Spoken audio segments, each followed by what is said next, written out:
All right. Well, why don't we get started? So thank you very much for joining. I'm Mark LaMonica, look after the individual investor team from Morningstar here in Australia. And today we're going to talk about investing in inflationary times. So I think fairly topical. Emily picked the topic, so she gets credit for that. But yes, first couple things. Anything you hear today is general advice. I don't know anything about you, so I can't offer personal advice. If you're in New Zealand, go to our website, morningstar.com.au, to get a copy of our FAP. And the New Zealand regulatory authorities would encourage you to speak to a financial advisor if you want personal advice. All right, so we're about to send an email early next week for tickets for our conference. So you should join the wait list before then. And we will introduce at least, not really sure what's going on with the screen. We'll introduce at least part of the agenda on Monday. Are you getting the same thing? Okay. Well, I don't really know what to do about that. Hopefully that works. Anyway, moving on, how to invest in inflationary times. So inflation has obviously been in the news a lot recently, and there's a lot of speculation about what will happen with inflation. So I want to go over a little bit in this, I think appropriately titled slide, inflation. I want to go over some of the things that are happening, and especially looking at the US. Will is here to save today. Especially looking at the US. Australia does seem to be just behind the US, but following in the US's footsteps. I will say there's also a lot more data that comes out of the US. So the Australian inflationary data, this has been written up a little bit, is, really behind. So basically, Australia reports inflation on a quarterly basis, and it takes a very long time to come up with the previous quarter's inflation numbers, whereas every other developed country in the world and a lot of emerging market countries put inflation data out monthly. So we've got a little bit of a lag here in Australia.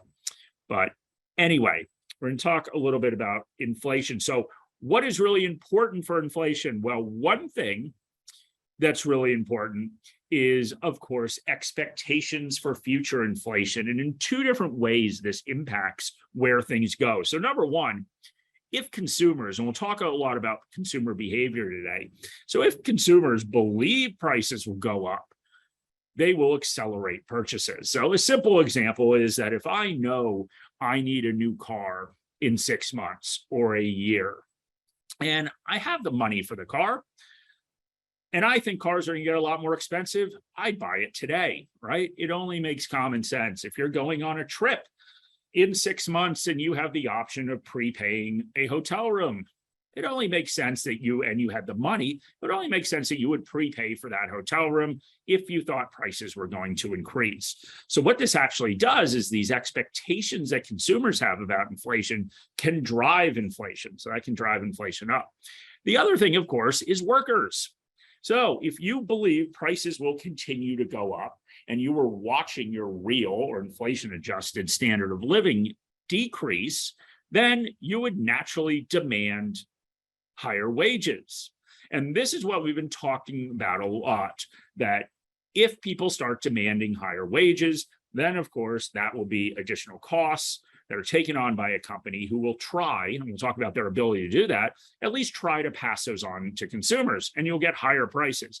This is what we heard a lot about, this wage price spiral. And this is where you saw Philip Lowe, who heads the RBA, come out and said that workers should expect, or workers should be given, who cares what you expect, workers should be given salary increases that start with a 3, as in the 3%, not 5s, because of course, if it's 5%, you get into that wage price spiral. And that's very nice, obviously, for him to say, but inflationary periods like we're going through now occur because the economy is overheating. Because the economy is overheating means there's a lot of demand for workers. And I don't think a lot of people are going to sit around and turn down higher wages to go somewhere else, or for a company to retain them because, they're told to by the head of the RBA. So that's the other thing we need to be concerned about. And basically what this means is that as inflation entrenches, both of these two things, you'll see them just building on each other. So we've got two charts from the US, from the Federal Reserve in the US. First, inflation expectations. I should have put this on the left, but inflation expectations. So this blue line, I think that's blue at least, that blue line is the expectation for what inflation will be a year from now from people in the US. And this darker line is 3 years. So you've seen we've had this huge spike. Now that is bad, right? That is this first one, that consumers expect inflation to continue to go up.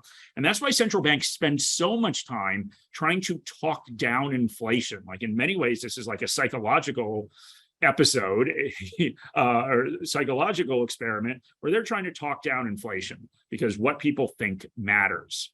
So just be wary when you see all these pronouncements, and all the pronouncements so far have basically been the same. This is transitory, it'll go away. Okay, inflation is going to be high this year, it'll go down next year. Like, see all these things. I'm not saying that they are lying in any way, but I am saying that they have motivation to talk down inflation because they're trying to talk down those expectations. The other worrisome thing, so this is the US once again, and you see here the wage growth. Well, we had a giant spike this year. Now it's up close to 7% in the US. So this is that problem where, of course, workers in a very tight labor market are going out there and demanding higher wages, and they're getting it, right? So way higher than we've seen. You know, the economy was roaring back in the late 90s, and then it's just gone down and down and down and down. And a lot of that wage growth, of course, is what's dampened inflation, even as there has been this huge influx of money pushed into the market by central banks. So see this giant drop right there, this of course was the recession. So when this is the GFC recession. So obviously when you're in a recession, it's a lot harder for workers to go out there and negotiate. Well, that's very much the opposite right now. Everyone that I speak to is scrambling to get new people to work at their companies, including us. And so, yeah, that is a problem. All right, so that's kind of inflation in general. Let's go back and look at the last period, the last major inflationary period. And we're hearing a lot about the 70s right now, because at least the commentary about the 70s is central banks, and we talked about this anyone that was on Tuesday, central banks did not go hard enough in the 70s and for long enough to actually stop inflation. And so you just saw inflation moving at different levels, you know, from 73 on, but never really got to the point where it's put under control. And Volcker, and we'll talk about this, Volcker, who headed up the Fed in the US, they wore these little pins around saying whip, like whip inflation now, decided, okay, well, enough is enough, and raised interest rates through the roof, which cratered the economy, but did get inflation under control. So the concern, obviously, is the longer that this lasts, the bigger problem we have. So anyway, this is looking at 1973 to 1982. So it's a 10-year period. And we're looking at a couple different things here. First, you can see US CPI, right? So you can see these are really high levels of inflation for a decade.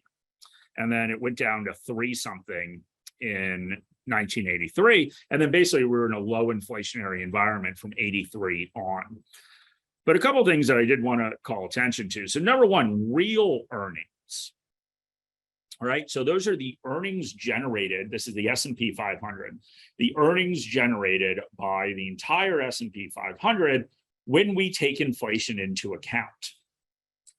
And we'll talk about why this is important, but over 10 years, real earnings grew less than 5%. So that is nothing, right? So that is really, really poor earnings growth. And we'll talk about the implications of this. What this basically means is that companies were unable to really pass on price increases over that decade to consumers. And we'll talk a lot about that and why it matters in a second.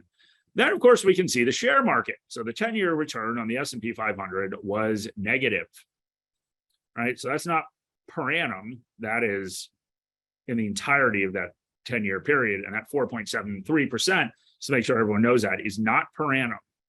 So over the entirety of that decade, right? Real earnings went from 45.29 to 47.43. It's really bad. So a couple things just to look out for, that markets don't generally like long periods of inflation. All right, so what are a couple things that we can take from this, a couple takeaways? All right, so in aggregate, as inflation persists, right, as it continues out there, it becomes harder and harder for companies to pass along increases to consumers. And this makes sense, right? When inflation first starts, a lot of people don't notice, right? And so, yes, there's some price increases. People kind of go around their business. They don't really know. As inflation actually persists, all of a sudden it's in the newspaper every day. All of a sudden you are hearing about it from all your friends. And that's what everyone's talking about, how much this costs now at Kohl's and how much this costs.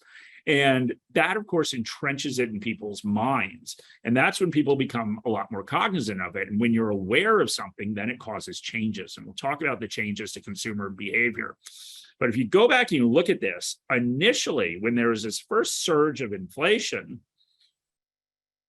this is pretty good earnings growth, right? Like that's strong earnings growth. So what this indicates is that during this very early period of inflation, that is when companies were able to effectively pass it on. Then, of course, as inflation spiked again, we had this big drop again. So people notice inflation as it moderates and becomes less out of the news. Then all of a sudden you start to get real earnings growth again. And then when it's back up, getting higher, we see a big drop.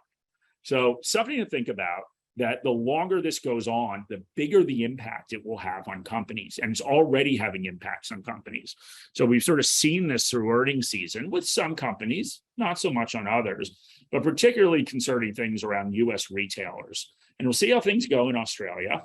But we're also seeing like shifting consumer behavior in Australia. Anyone that saw that Kogan went up 50% or something last week, well, why is that? A lot of people are moving their shopping to cheaper places. They're moving online. So that's that changing consumer behavior.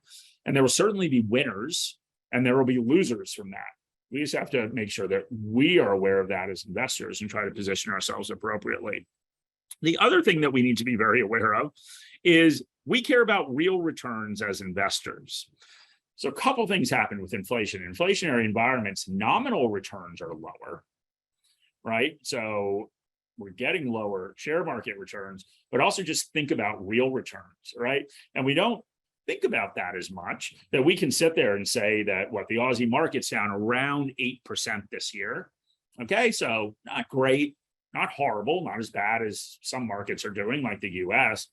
But then we just got an inflation reading last week, I don't know, it's all blurring together, that inflation's running at annual terms of over 6%. So all of a sudden, when you start saying, okay, well, the share market went down 8% and inflation's running at 6%, what does that mean? That means my real return is down 14%. So these numbers start to get bigger and bigger. So we just have to be very aware of that as well. All right. So let's talk about companies, right? As investors, we are, of course, interested in companies. So this is my very basic income statement. All right. So we get revenue. So that's whatever we get from selling the goods and services that we sell. We have a bunch of costs, all sorts of different costs. Didn't break these down, but we've got costs to create that good or service. We've got general administrative costs, all sorts of costs. And then what comes out the bottom is profits. All right. So what's happening with revenue? So revenue is getting impacted right now by changing consumer behavior. So very simply, if I have a real wage reduction, right? So if my salary doesn't change and inflation rises by 6%, well, in reality, I've lost 6% of my salary, right? So my living standards have gone down by 6%. Now, obviously, different consumers are in different situations, but either way, I can buy 6% less stuff. All right. And I know you save money, you can adjust lots of things, but in aggregate, people can buy 6% less stuff if everybody was in this situation. So that's going to cause me as a consumer to have to make some choices. So one choice I could make, and we're seeing a lot of this, particularly in the US right now, is I could go from the name brand to a private label, right? So we are seeing this at like Walmart and Target. And so when they've come out and they've reported their earnings, and their earnings have not been good, they've talked about that there's this switch, right? That people are buying less name brand stuff, more private label. So that's not great if you're a name brand producer. The other thing, of course, is I could just buy the same thing, the same mix of stuff, but just less. So that's also not good for companies, right? Because that means somebody's buying 6% less stuff in my example. The other thing I could do is I could just decide that I'm going to avoid certain things, right? And so, I will no longer go on a trip this year because I can't afford it, to try to keep everything else the same. Whatever, I can choose whatever I want. But either way, none of this is good for companies. And also, companies are dealing with changing consumer behavior when they have spent years. And if you think about what really successful companies have done, particularly in the retail space, so what they've done is they've used data in order to go out there and make sure that they are able to keep up with consumer demand, right? So one of the worst things you can have as a company is that somebody walks into your store, somebody walks into Kohl's, and they want to buy a certain product and it's not there because your inventory is out, right? So good companies have been using a lot of consumer data to figure all this stuff out, right? To make sure that they can actually not have too much inventory, but have the perfect amount of inventory in a store so that people don't confront those, empty shelves. And there's all the crazy examples, like really out of Walmart, and sort of what they do is that, people, I don't know, eat Pop-Tarts when there's a hurricane. So if a hurricane's coming, they rush all these Pop-Tarts into the stores. There's all these quirky examples, but either way, companies, of course, have gotten very efficient at that, right? Having just the right amount of inventory. And when consumer behavior completely changes, that causes problems. And we've seen this with Target and Walmart as well. They've got all this stuff that nobody's buying, and it's sitting in stores. They've already ordered it, so they don't know what to do with it. So what are they doing? They're lowering prices. All right, that's not really good for you as a company if you're lowering prices, because that, once again, lowers revenue. On the cost side of things, right, companies that produce goods and services, you've got wages, right? You got to pay people. We've been talking about wages are going up. You've got raw materials, depending on where you are in a supply chain, raw materials, and you've got finished goods that you need to use, right? And so all of these different companies are involved in these supply chains, right? And they're all seeing these higher input costs of whatever they're producing, wherever they are in that supply chain. And so, of course, that's a problem as a company, because that dips into your margin. Higher costs mean your margin goes down, which means your profits go down, right? Margin's the difference between revenue and profits. So not a good thing. And what we're seeing there is we're seeing a bunch of companies kind of fight it out, right? Nobody wants to be the one that eats those increased costs, right? So if you sit there, and a very simplistic example, if you are a farmer and you're sitting out there and you need to hire some people to pick whatever, think of a vegetable, Emily. What's your favorite vegetable? She goes with carrots. All right, you need somebody to pick your carrots, and all of a sudden the wages go up for the people picking your carrots. You need to buy fertilizer. All of a sudden the fertilizer is going up in price. You need petrol to run your super carrot picking machine. So that's going up in price. So all these things are coming up in price. So what you want to do is pass those on to, let's say, Woolies that you're selling your carrots to. Well, they don't want to take that, right? So they're trying to force you to eat that. You're trying to force Woolies to eat it. Woolies trying to get you to pay more when you go to the grocery store. So you've got all these supply chains, and I used a very simplistic one. You've got all these supply chains and companies kind of fighting it out, saying, who is going to eat this increased cost?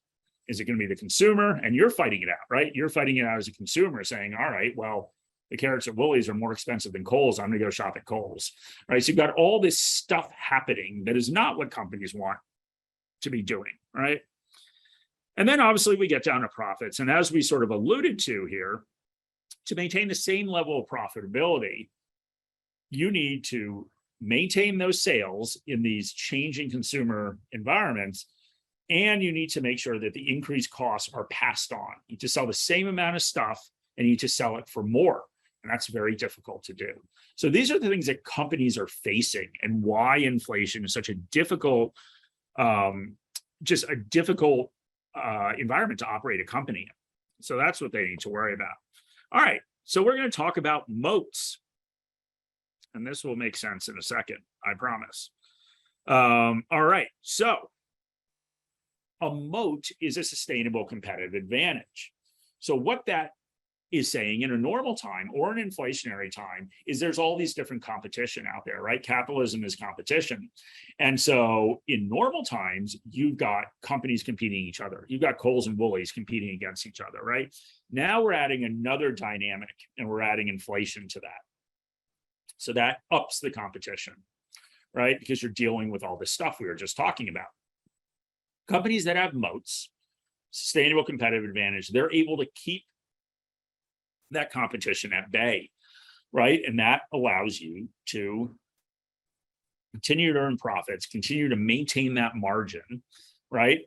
And it's a very good thing for a company. So a company with an economic moat can fend off competition and they maintain those high returns on capital. It means when I invest in something new, my business, if I'm Woolies and I'm opening a new store, if I have a high return on capital, that means that I'm getting a big return on what it takes to build that new store and everything else I need to do. And it allows you to maintain margin. So moats are always important, but they're also really important in an inflationary environment because everything is harder. That competition is more intense and it's harder. So we'll talk very briefly about moat sources and talk through why this stuff matters in an inflationary environment. All right, so number one, we can talk about intangible assets. So intangible assets are basically the opposite of the tangible asset. A tangible asset is something that sits on your balance sheet like a building or an airplane if you're Qantas. An intangible asset is stuff that doesn't sit on your balance sheet, but stuff that's really important for a company. A brand is a tangible asset. And we talked about earlier, people switching from brand name to, store labeled non-brand name stuff at the end of the day, for a very scientific way of describing it. And now we're going to start to see when those brands matter, right? Because once again, I'll keep using this, food store analogy because I think people understand it. You're going to show up at Kohl's, you're going to go through and you're going to think, okay, so when am I going to buy a brand and when am I going to buy something produced by Woolies? And you're not going to make a complete switch, right? You're going to go in there and this is when those brands that actually matter to you are going to jump out, right? So you might be going down there, and I use Coca-Cola as an example. You're going to go down there and you say, okay, do I want the Woolies soda? No, I'll spend my money on Coke. Then you might get to, I don't know what, you need to come up with more examples for me. You might get to, what else is a store brand something? Emily's not helping me out much here. So you might show up and say, okay, I'm buying laundry detergent. Okay, I'll do the Kohl's brand because I don't care about the laundry detergent. I care more about the Coke. So this is when brands are really going to matter. What also, of course, matters is things like patents or government license. So the patent, of course, says that, and patents, a lot of this that we always talk about is when there's nothing else that can replicate that. So there's no one else that can go out there and compete. And same thing with the government license, right? At the end of the day, I want to go gamble in Sydney. I guess now Crown is open. I've got two real choices if I want to go play blackjack, right? So that government license matters. So there isn't somebody that's like undercutting a casino, I guess, with better odds. I don't know how you undercut a casino. But anyway, those government licenses matter. Cost advantage is a huge advantage in an inflationary environment. And what that basically just means is that I am able to offer goods and services for cheaper than my competitors. And this allows you to do two things. And we used Amazon as an example because, what Amazon has decided to do basically throughout their whole history. So it started as a bookstore, online bookstore, then moved into all these different things. Every single thing that they went into, they decided that they were going to undercut the competition to take market share. And they've kept doing that. They haven't raised prices. And the reason they've done that is, to them, market share is more important than making higher profits. Now, they can do that because of their cost advantage. They're using their cost advantage to grow revenue. And so if we go back to that chart a couple slides ago, they're looking at that top line, say, I'm going to make this pie as big as possible, or I'm going to get as much of this pie as possible. So you have that choice. You don't have that choice if you're somebody that does not have a cost advantage. And in an inflationary time, the ability to make the same profits and offer a cheaper price, right? If I have that cost advantage, that allows me, of course, to go out and be Kogan in this example. Why Kogan go up so much? Because people are switching to Kogan because they want cheaper goods. That's when you can gain market share. So that's a real opportunity for you. Switching costs. So switching costs basically mean you're too lazy to leave. We talk about banks all the time with switching costs. Oh, I actually put that in the wrong one. I was going to talk about Cochlear. I should have put it up there. Like Cochlear is a perfect example of switching costs. Apple is a really good example of switching costs that are outside of banks. It basically means that people do not want to switch. So basically you go in, you get an implant. So number one, they sell a lot of accessories and you're going to go buy accessories from them, right? Because nobody wants to go have surgery again and get another implant put in. That's one switching cost that Cochlear has. The other one they have is they went out and they trained all these doctors. And so when you go to your doctor, he or she is like, okay, well, this is the only implant I know how to put in that I'm trained on. So if you want something else, go somewhere else. And doctors don't switch either. And it builds that switching cost up. So especially during an inflationary environment, people do not want to switch from the products that they use. Well, that's a real advantage, right? So it allows you to maintain price. It allows you to maintain market share because frankly, people just don't want to switch because it's a pain to switch. And banks are like an example of that as well. So why do you think banks don't pass on interest rates the same time to people that have put their money in the bank, where they pass it on immediately to borrowers? Well, they do it because it's a pain to switch your bank. And so people don't do that, right? Like if somebody could pass on the interest rate into a term deposit or into a savings account and everyone would switch to that bank, they would do it. They know it's just not going to happen. So network effect is the one that I sort of screwed up here. Go clear, but network effect, basically the more people that use something, the more popular it is. So it makes it harder to undercut another company. And finally, efficient scale. So efficient scale refers to if there's a market that's very limited, not a lot of people want to get into that market, you basically don't have choice as a consumer because nobody wants to go in there and invest to capture a very small share. So pharmaceuticals is one way. Union Pacific is a railroad. That's the other one who wants to build a parallel railroad, try to win market share. So if you have no choice, you almost have like monopoly power because nobody wants to get into your business. That's really important during an inflationary environment. So looking for great companies, and this is the message always, that great companies will do well in all sorts of different environments, but especially when things are hard. And so it is, if inflation continues for a long period of time, it is when you'll start to see these companies perform really well. So I've talked about Walmart a lot. Walmart has a wide moat, and their big wide moat is from cost advantage. And so what Walmart has done is they, did not have a great quarter, but they've also gone and they've told all of their suppliers that basically stop passing this stuff on to us. And why are they able to do that? Why would Amazon be able to do it? They're able to do it because they have this huge scale, right? Like there's a reason why they have cost advantage. They have the cost advantage because they can go to their vendors and say, do you want to sell at a Walmart or not?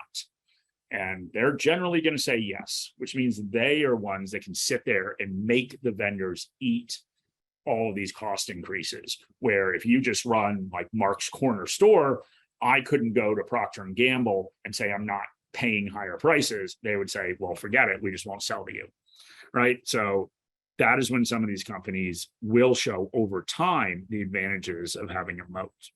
All right, so let's talk about asset classes that typically perform well in inflationary environments. One thing I did want to preface this with is that remember that what matters in investing, like what matters is, of course, what happens in the future. And what matters is how that compares to expectations and how those expectations actually change. So if you look at what the market has done lately, market had a very good July. right? And it's because, and whether you believe this or not, it's because after a pretty dismal period, everyone kind of looked at the rosy scenario again, right? That central banks around the world are not going to keep raising interest rates forever, right? And a lot of people are now out there saying, oh, like a lot of these central banks will have to cut next year. Like, I think this is wishful thinking. But it's been that perception switch in the market saying, okay, like this isn't the worst thing ever. Things are going to get better. Economic growth will probably slow down. Maybe central banks can prevent a recession, but then because it's slowed down, they'll start cutting if inflation comes under control. So that's kind of the scenario that sort of the market is looking out for right now. So all I would say is what matters is these changing expectations. So remember, like, you know, the fact that Philip Lowe comes out and says that inflation is going to get to 7% by the end of the year, and then says it will come back.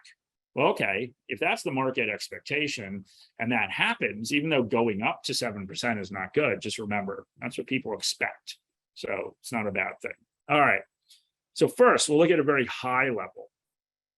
So shares versus fixed rate bonds or cash. Fixed rate bonds and cash are terrible in an inflationary environment. And they're terrible, of course, because what you get is fixed. So if I go out there, we'll talk about cash in a second. If I go out there and buy a bond, and I buy some 10-year government bond, the Aussie government's going to promise to pay me X amount of dollars, let's say a 3% interest rate for 10 years. Well, if I bought that bond here, and then this was the inflation that I faced, that is going to be a horrible investment, right? Because my $3 that I'm getting on my $100 on my $100 bond is not changing over the whole time, but inflation's going up. So that $3 is worth less and less and less and less, right? People on fixed cash flows, inflation's a really terrible thing, right? So if you're on like a fixed pension, for example, and I know it's not really an Australian context, but there are people on fixed pensions. If you're on a fixed annuity and there's a ton of inflation, that's a really bad thing because you're getting a certain amount of dollars, but they're worth less and less and less every year. So bonds, not such a great thing in an inflationary environment if it goes over the long term. Same thing with cash, obviously. That means my cash is worth less every single year. Inflation 6%, then basically my cash is worth 6% less. So I don't want that cash to buy things. So shares typically outperform. And it's because they are companies and companies can change their prices. And while there are all these battles and everything else I was talking about along supply chains and trying to keep customers, at least you're in that battle, right? The bonds are just sitting on the sidelines saying nothing we can do. So at least you have the ability to actually go out there and fight for market share and to try to pass on as much of those cost increases to your customers as possible. Listed property and infrastructure typically perform well in inflationary times. So let's talk about both of these. So listed property. So of course, that we're talking about real estate investment trust. This building that we're sitting down in Barangaroo is owned by somebody, I think the Lend Lease, but they own this building. Morningstar rents this space from them. I guarantee that there is in that contract, and in a lot of these contracts, our analysts talk about the percentages of each building, that there's an inflation escalator in that contract, right? So that means your rent's going up, right? Automatic, built into the contract, rent increases. So in that case, listed property is a good inflation hedge because even though the costs of running this building are going up and everything else, they're able to pass it on. Infrastructure is the same way. So you're having these huge, costly infrastructure projects. You can bet that baked into there are inflation escalators on whatever that infrastructure is doing. Whether it's a toll road and tolls going up by inflation, whether you're generating electricity and electricity is going to be going up based on CPI. There's a lot of CPI escalators in certain types of contracts. So those are good things to have in this environment. The other thing that is in there is, of course, the assets you have become more valuable. So once again, like, you know, we're sitting here in Barangaroo and they're building a bunch of other buildings here. If they want to start a new building tomorrow, guess what? It's going to cost a lot more. If they were building this exact building right over there, it's going to cost a lot more. You got to pay the workers more. All the raw materials that go into the building are going to cost more. So if you have an existing building, it's actually worth more, right? So real estate, and I'd also say, same thing applies to residential real estate, like real estate, those real assets. Same thing with infrastructure. If you have to go out and build a new, I don't know, train line or port or anything else, like it's going to cost you a lot more. So that makes those existing assets more valuable, particularly if they generate cash flows that are increasing by inflation. And then finally, commodities. So commodities do very well in inflation. So commodities are in some ways the cause of and the benefit and what benefits from inflation, right? So we saw this, and that's what initially drove some of this inflation surge. The question is it entrenched beyond that now? So we saw a big increase in petrol prices. So something that obviously hits people immediately. And there are all sorts of reasons for this, right? Like part of it is the Russia-Ukraine war. Part of it is just there was no investment in in finding and producing new oil because prices were so low during COVID. There's lots of reasons behind this, but there have been big spikes in a lot of commodity prices. And Vanguard did this study that showed commodities rose by 7 and 9% for every 1% of unexpected inflation. So remember, that means that future expectations of inflation are baked into commodity prices already. Now, and this could also be a cause and effect thing, but either way, commodities tend to do pretty well. And they have done well, and they're now coming back to earth. And a lot of people are saying, okay, well, the fact that they're coming back to earth means that hopefully inflation will drop as well. So a couple things to think about there. And I believe that's it. Okay, so we've got a couple questions. So we'll stumble our way through some questions. Let's see. Yeah, so good point by Rory. So yeah, inflation is also impacting negatively on interest rates, right? So interest rates are going up to combat inflation. Now, the only thing that I would add, and it does seem like there's some discussion in there. So obviously interest rates going up are going to impact companies' ability to go borrow money and funding costs. And that does matter. So once again, you think about who's able to pass those on. One group that's able to pass those on are banks, right? So every time the RBA raises rates, what do you start seeing in the newspaper the next day? All the banks raised the percent they're charging for a loan, the interest rate they're charging on a loan, and none of them raise the amount that they're using to source funds. All right, they're just increasing their margins, and banks typically do well in a period of rising interest rates just because of that. The only thing I would say is that remember, interest rates are going up to try to slow the economy. So, in this case, right, like what is causing inflation, overheated economy, interest rates are going up. That does impact companies, that does impact costs, but the whole point of that is hopefully to crush that inflation.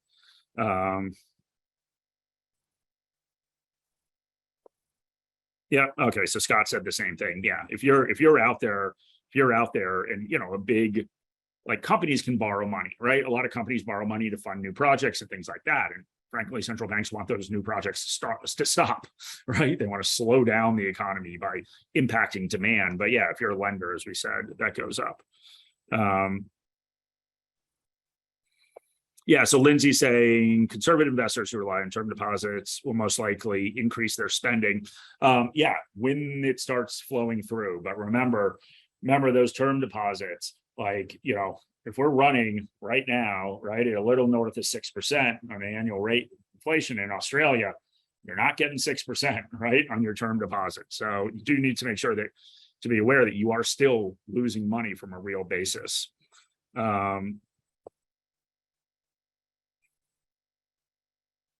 Okay, so yeah, Craig says, are REITs always a good inflation hedge?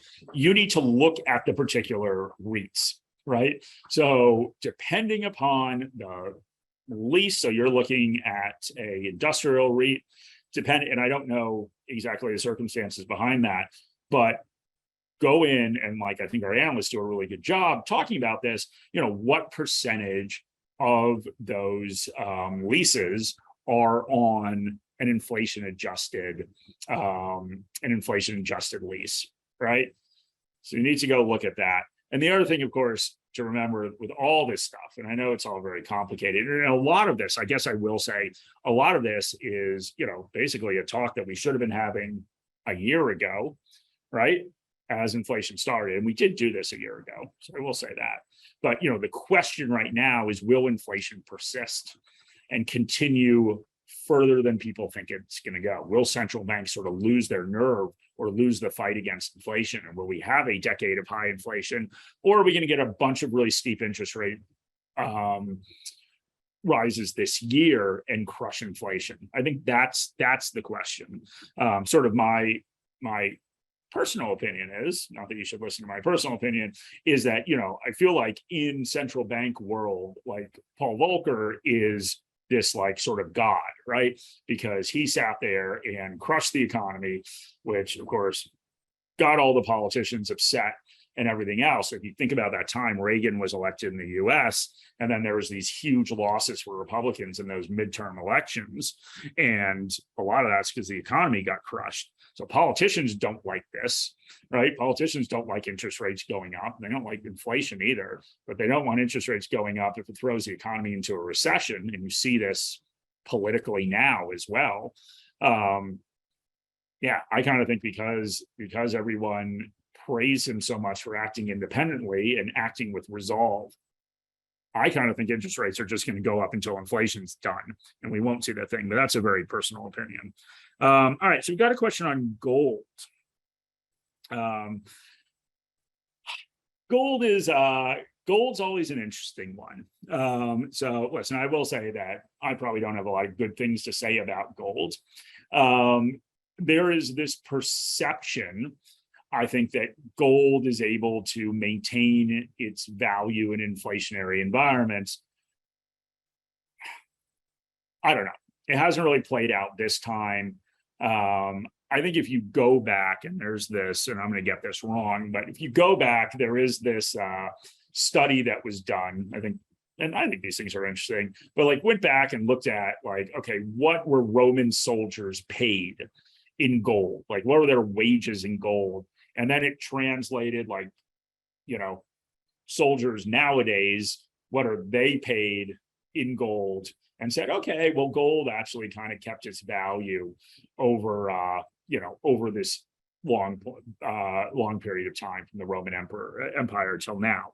And so that's fine, but that just means gold kept its value, right? As investors, we don't want that. What we want is to earn returns above inflation, because then we're actually getting real growth in our assets. So yeah, that's the only thing I would say on that. Okay, good question. Lisa just sent me pictures of her alpaca. Her 3 alpaca are on the waiting list for our conference, by the way. So you should do what they do and go on the waiting list of our conference. Emily's excited to meet them. All right, so Lisa says, does higher inflation impact the viability of dividend reinvestment plans? Well, I mean, I think, listen, it doesn't actually impact anything with a dividend reinvestment plan. What I would look at is, are dividends going to be able to be maintained? So, right, if you are seeing companies' profits drop, then of course you could see issues with dividends, but it shouldn't impact any other part of it other than that. So Rory says, is there corresponding data as to what effect inflation from 73 and 84 had on interest rates? There absolutely is. I just didn't put it in there. I'm just looking it up right now. Right. We'll just look at the end since nobody wants to see me sit around and type. But yeah, no, interest rates were very, very high back in the early 80s. All right, so yeah, the average, what do we got? 19%. So that's yeah, that's pretty high, right? Especially compared to what we are at now. And I think that's the other interesting argument around around like interest rates, that there is a lot of talk that, oh, like nobody can raise interest rates because, you know, of housing and everything else. Well, that's where you got to figure out, like, what does the central bank care more about? Care about your housing price or care about inflation? My guess would be inflation, but we'll see. Well, obviously, okay, yeah, the Fed funds rate went up to 20%, right? So that's pretty crazy. 10-year treasury bonds in the US in 82 were 15%. So yeah, crazy time. But that's a really good question, Rory. All right, so we've got Sally saying, do 10-year bond yields falling suggest that the bond market thinks inflation is coming under control? Yeah, I mean, I would say that everybody thinks inflation is coming under control, right? All I would say is that, like, we've heard this a lot in the past year. So yeah, I think that everyone kind of thinks, and I kept hearing, right, that like with US inflation, that it peaked. The last monthly output, like we will see. I think we should all know, and I think, you know, Sally said that and Rodney said it, at this stage bond markets appear to believe the terminal rate is going to be quite a bit lower than expected, about some bonds actually being good investment. Yeah, listen, all I would say is that yes, the market believes seemingly that inflation either has or very shortly will peak. And as I said, believes that even though the economy will soften, that central banks will be in the position to start lowering rates again next year. I don't know the answer, but what I do know is that if we start seeing inflation continue to go up, bonds will probably get hammered again. If we see inflation coming back, then yes, as Rodney's saying, bonds could be a really good investment. So I think it's, you know, a lot of this is obviously very short term, but those are kind of the expectations that are baked into this. So remember, like, you know, when I was talking about bonds and talking about bonds being terrible in an inflationary environment, I'm talking about people that already own the bonds, right? And so if you block yourself in for 10 years, like, you know, that's not great, but the bond market's going to be pretty dynamic and that price is going to move around. So if you were, and I don't know what things were like in 1973, because I actually am not that old. Maybe somebody was sitting around, not on Zoom, maybe in a coffee shop, having this debate. Has inflation peaked? Is it about to come back down? And that's going to move around that bond market. All I was saying is that if you have a bond now, and you hold it for 10 years, and we have a repeat of that 73 to 82, that will be a horrible, horrible investment. If, however, inflation, this was a very temporary, you know, COVID-induced supply chain issue spike, then yeah, a bond could be a very good investment. The other thing that I just add to this, and it was in the AFR today, is, you know, talking about, and I think it's an interesting discussion, talking about China and talking about sort of the impact that China has had on the low inflationary environment that we've had, you know, basically at the end of the day, since that period in 83, obviously it took a while to go down. We've had this really low inflationary environment, no matter what seemingly happened, right? And people have been out there saying inflation is going to get out of control for a while now, right? We have central banks printing tons and tons of money, everything that went on during the GFC, and all these people during the GFC saying, oh my God, I can't believe central banks are doing this. I can't believe interest rates are so low. I can't believe that they're going out there. They started quantitative easing and that we're going to see a ton of inflation. That's what everyone said, never happened, right? And, you know, one of the reasons, there's all sorts of structural reasons for that, and that people have attributed to, like, you know, one of the structural reasons, a lot of it is just the fact that, you know, we had a lot more efficient companies and we had offshoring, right? So all of a sudden, like, you know, what stops inflation? Well, it stops inflation if I'm Walmart and I used to buy all of my goods from somebody who made them in the US, and all of a sudden now it's being made in China, and you had really low wages in China. So, okay, that takes inflation away, right? The fact that, you know, unions have declined means that it's more difficult for workers to collectively bargain. So that takes away another source of inflation.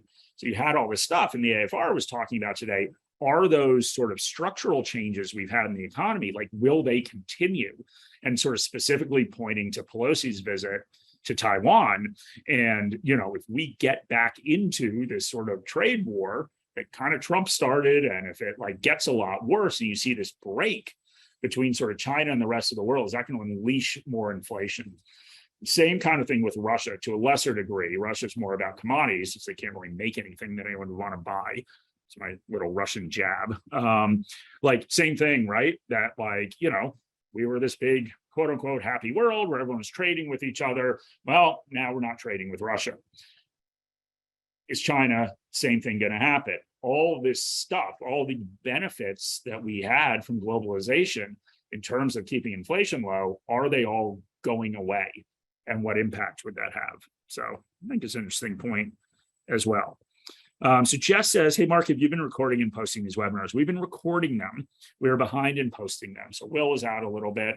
So we are behind. I do apologize. They are all recorded. They all will go up on YouTube. I don't know exactly when, because we are behind. But yeah, we haven't put them up in like 2 weeks. So I'm sorry about that. All right. Yes, so we have inflation up, standard of living down. Yes, that is true, right? Unless your wages match inflation, right? It's the same kind of example that, if inflation goes up 6% and I do not get a salary increase, then my standard of living has gone down 6%, right? At the end of the day. And I can make all sorts of adjustments, do whatever I want that we talked about. But yeah, inflation going up without your wages going up means your standard of living goes down. And those are people, of course, that are in a situation where they are working, right? So if you're a retiree, you're on any sort of kind of fixed income. Once again, it's a little different in Australia, and it's a little different now, I think, than it used to be. But if the markets are going down, you're able to take out less from your account, or even the same amount, inflation's going up, then of course that's going to impact you. What I would say is that everyone should think about their personal inflation rate. So that's important too. So Lisa's saying she was paying 17.5% on a commercial property loan back in the early 90s. Yeah, so that's a lot, obviously. And I think many people, like, we all have this recency bias, and everyone's just determined that interest rates are never going to go back up. And if interest rates went to 5%, the world would end. Well, the world wouldn't end, your house would just be worth a lot less, right? So yeah. Anyway, lots of interesting stuff with inflation, but thank you guys for joining. And Rodney, thank you for sending through the YouTube channel. The issues were just behind putting it up, but I appreciate it. And Emily appreciates it, even if she couldn't think of an example of a store brand. Emily only shops brand name. So that's Emily. She was talking about her trip to Europe before this, and how she refused to stay anywhere but a really nice hotel. So Emily's living a better life than all of us. But anyway, thank you guys for joining. Appreciate it. And yeah, we'll be back on Tuesday.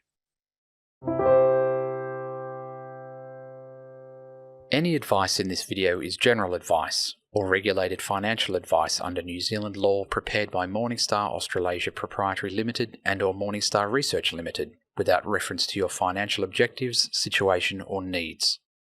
You should consider the advice in light of these matters and any relevant product disclosure statement before making any decision to invest. To obtain advice for your own situation, contact a financial advisor.